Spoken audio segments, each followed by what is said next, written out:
Well, the Vermilion White spring game taking place at Cajun Field. Tight end Neil Johnson here with a nice diving catch for Vermilion in the first half. This was originally ruled incomplete, but replay showing that was an amazing effort for the touchdown. For a while tonight, that TD catch looked like it might be the only highlight.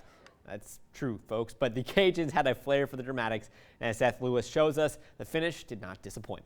Let's be honest, the first 3 quarters of the spring game was pretty lackluster, but in the fourth, that's when things really started to heat up. The white team using a 2-point conversion to take a 1-point lead, their first lead of the game, before Levi Lewis led the Vermilion team down the field for a game-winning 51-yard field goal. Now, final score in a game like this really doesn't matter, but it's those late-game scenarios that could prove valuable come the fall.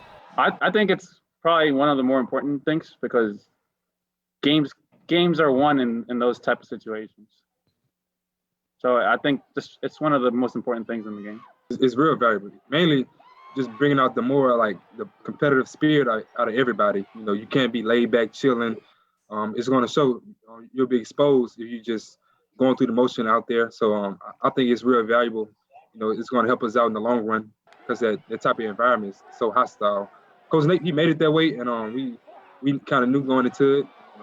We enjoyed it. This group is a little different, you know, and I think that competitive spirit kind of came out. You could see it out there, but it was a fun game to watch for sure. UL will now have a little bit of time off before they really get into their off-season training program, as they will eventually turn their attention to that big matchup on September 4th when they will open the season in Austin against the University of Texas. At Cajun Field, Seth Lewis, KTC Sports.